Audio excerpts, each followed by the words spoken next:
ଦିନେ ଏକ ଗ୍ରାମରେ ହରି ନାମକ ଜଣେ ଲୋକ ରହୁଥିଲା। ସେ ବହୁତ ଗରିବ ଏବଂ ପରିଶ୍ରମୀ ଥିଲା। ସେ ତାର ଜମିରେ ସବୁଦିନ କିଛି ନା କିଛି କାମ କରୁଥିଲା। ସେଇଥିରୁ ଯେଉଁ ପଇସା ମିଳୁଥିଲା ସେ ତାର ଗୁଜୁରାଣ ମେଣ୍ଟାଉଥିଲା।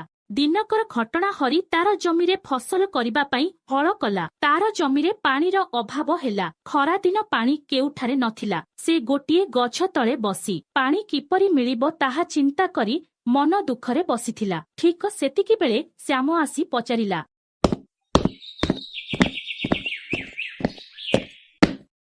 ଆରେ ହରି, ତୁ ଏଠାରେ ଏମିତି ମନ ଦୁଃଖରେ କାହିଁକି ବସିଛୁ? ତୋର କ'ଣ ଅସୁବିଧା ହୋଇଛି? ଆରେ ମୋ ବିଲରେ ପାଣି ଦରକାର। ମୁଁ କେଉଁଠୁ ଆଣିବି ପାଣି? ବିନା ପାଣିରେ ମୁଁ ଫସଲ କରିବି କେମିତି? ଆରେ ହପରେ ଆଗ ଭଳି ଆଉ ଗଛ ବି ନାହିଁ ତ। ସବୁ ଗଛକୁ ତ କାଟି କୁଟାକି ନେଇଯାଉଛନ୍ତି। ବର୍ଷା ନହେଲେ ଗଡ଼ିଆ ପୋଖରୀରେ ପାଣି ଆସିବ କେଉଁଠୁ ତ? ହଁ ରେ ଭାଇ, ସତ କହିଲ। ଆମ ସ୍ୱାର୍ଥ ପାଇଁ ଆମେ ଗଛ କାଟିକୁଟା ଦେଉଛନ୍ତି। ତେବେ ବର୍ଷା କିପରି ହେବ? ତାହେଲେ ଚାଲ ଆମେ ଦୁହେଁ ମିଶି ପ୍ରତ୍ୟେକ ଦିନ କିଛି ନା କିଛି ଗଛ ଲଗାଇବା। ଆରେ ହଁ, ଚାଲ ଆମେ ଯିବା।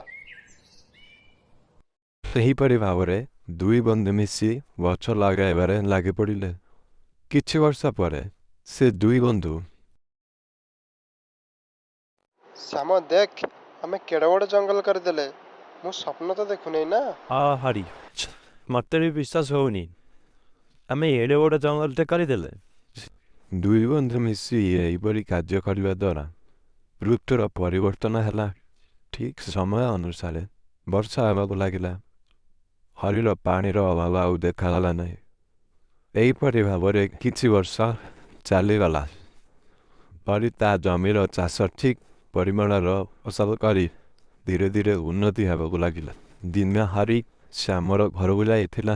ଶ୍ୟାମ ଦେଖି ତାକୁ କହିଲା,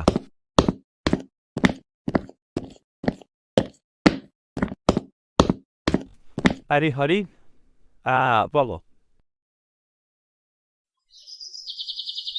ଆରେ ହରି, ଟିକେ ଚା ପେ।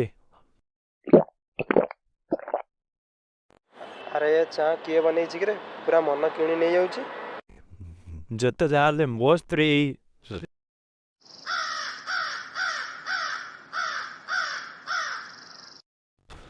ଆରେ ହରି, ତୋର ଜମିର ଚାଷ ଭଲ ହେଉଛି ତ? ହଁ ଶ୍ୟାମ, ଏହା ସବୁ ସେଇ ଜଗାଙ୍କ କୃପାରେ ଚାଲିଛି। ଜୟ ଜଗନ୍ନାଥ, ଜୟ ଜଗନ୍ନାଥ, ଜୟ ଜଗନ୍ନାଥ। ଆରେ ହରି, ଜଗା କଥା ଭାରି ମନେ ପଡ଼ୁଛି ରେ। ଟିକେ ଜଗା ପାଖକୁ ଗଲେ ହୁଅନ୍ତାନି? ହଁ ଶ୍ୟାମ, ଚାଲ ଦିଅର ମିଶିକି ପୁରୀ ଯିବା। ପୁରୀ ଜାଗାକୁ ଟିକେ ଦେଖି ଆସିବା।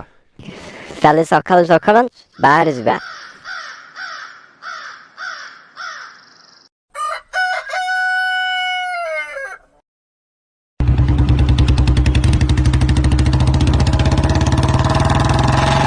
ଦୁଇ ବନ୍ଧୁ ପୁରୀରେ ପହଞ୍ଚିଲା ପରେ ସମୁଦ୍ରକୁ ଗଲେ।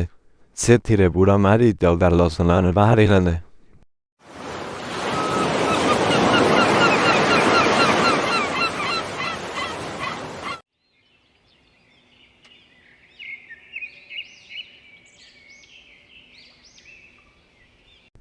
ଜୟ ଜଗନ୍ନାଥ, ଜୟ ଜଗନ୍ନାଥ, ଜୟ ଜଗନ୍ନାଥ, ଜୟ ଜଗନ୍ନାଥ, ଜୟ ଜଗନ୍ନାଥ, ଜୟ ଜଗନ୍ନାଥ, ଜୟ ଜଗନ୍ନାଥ। ହେ ଜଗନ୍ନାଥ, ଜଗନ୍ନାଥ, ଆପଣଙ୍କୁ ବା କ'ଣ ବାନାଚ? ମୋତେ ତ ସବୁ କିଛି ଦେଲା। ମୋ ତରଫରୁ କୋଟି କୋଟି ପ୍ରଣାମ। ମୋର ଓଡ଼ିଶାର ସବୁ ଲୋକମାନଙ୍କୁ ଭଲ ରହୁଛି। ଜୟ ଜଗନ୍ନାଥ। ହେ ଚକା ନୟନ, ଏ ଜଗତକୁ ଉଦ୍ଧାର କରିବା ବାଲା, ମୋର ସବୁ ଦର୍ଶକମାନଙ୍କୁ ଖୁସିରେ ରଖନ୍ତୁ। ଜୟ ଜଗନ୍ନାଥ।